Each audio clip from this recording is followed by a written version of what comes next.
What sort of stories do you want to tell and why? I've been asked this a lot, but I think, especially when it comes to Muslims, I'd like to tell real stories. And what I mean by that is telling stories in which these Muslim characters happen to be Muslim. You know, the struggles they go through are universal to everybody else.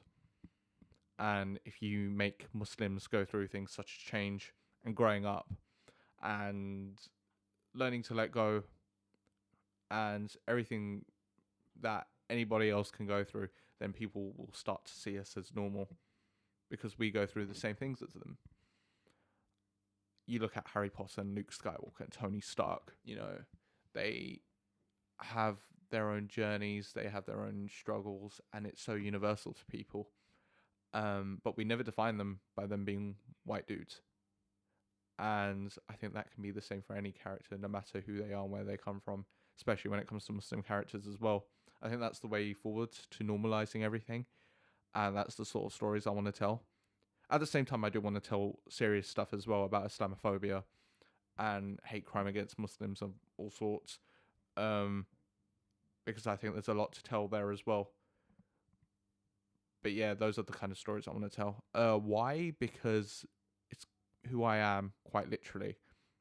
Not just as a filmmaker, but as a person.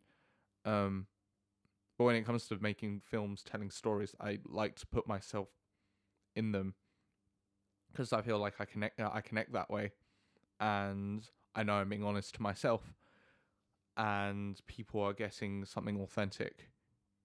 To sum it up in one word, I would say everything.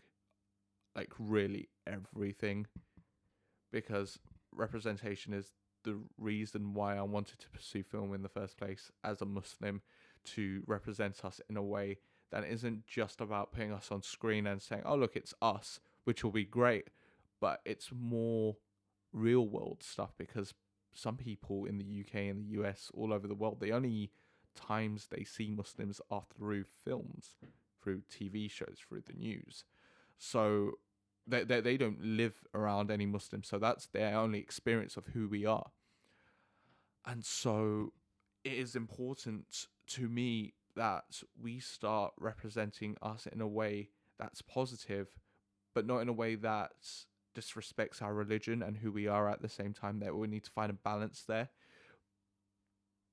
because these people, when they see us and they see us only as bad people, as oppressors, as terrorists, they're only ever going to think of us like that, and that leads to worse things. People get hurt, and it sounds quite over the top, but it's something that happens. People do get hurt from this because people have such a limited view of who we are. But if we start normalizing us, if we start making us do things that are so universal to everybody else, paying our taxes, stuff like that, I think there's a chance that not everybody, I don't think you can cure Islamophobia with this, but I think you can change some minds. And that's what I like to do. Just changing at least one mind, that would make me really happy, for someone just to say, you know what, I was wrong about what Muslims are like. You don't seem as bad as what you be made out to be. I think that'd be the dream. Muslims have been dealt a really bad hand over the years when it comes to representation, and there's the whole reason why I wanted to pursue film in the first place. I'm 23 years old. I'm fresh out of uni, about a year or two ago now, but this is everything I've ever wanted to do, because it's who I am, and I care, and I want us to be seen as better people to others, and I want us to be safe. Because every time there's some sort of hate crime against us, it hurts.